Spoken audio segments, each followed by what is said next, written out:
There's a certain kind of person who has always seemed a little older than everyone else in the room. Not in the way that shows up on a birth certificate, but in something quieter, something behind the eyes. They're the ones who remembered to bring the forms, who didn't need to be told twice, who held it together when everyone around them was falling apart. Maybe that person is you. And if it is, I want you to stay with me here, because what I'm about to describe might be the first time someone has put words to something you've carried for a very long time. You grew up fast, not because you chose to, not because you were mature beyond your years in some poetic, admirable sense, but because something in your environment required it of you. Maybe a parent struggled with addiction, with mental illness, with grief, with their own wounds. They never healed. Maybe there was no parent at all, not in any real way. Maybe you became the emotional anchor of your household before you even knew what emotions were. You learned to read the room before you were ever taught to. You learned to manage other people's feelings before you ever had the language to name your own. Psychologists call this being a parentified child. And while the term is clinical, the experience is deeply, profoundly human. Adult responsibilities placed on a child quietly reshape the architecture of their identity.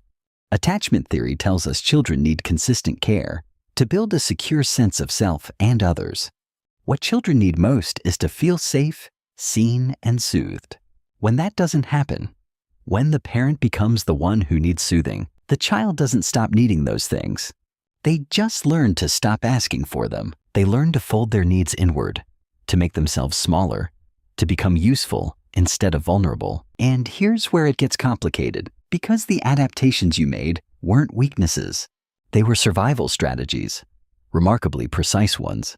Your nervous system, still in development, scanned for danger. It learned that emotional chaos was possible at any moment.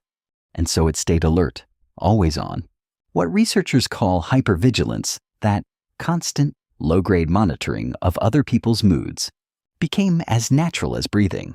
You got very good at sensing when someone was upset before they said a word. You became fluent in subtext. You became used to staying one step ahead of everyone's needs.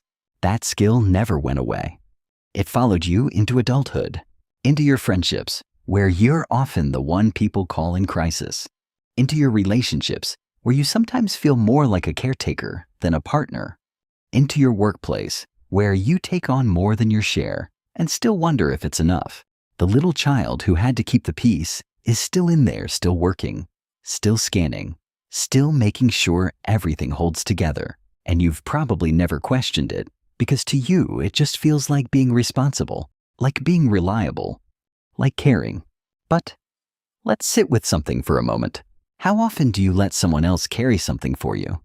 How often do you ask for help without immediately feeling guilty about it? Without minimizing the ask or following up with reassurance that you're fine?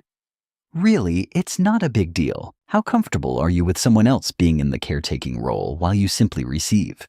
If those questions made you uncomfortable, that's not an accident. You were never too much. You were just never given enough.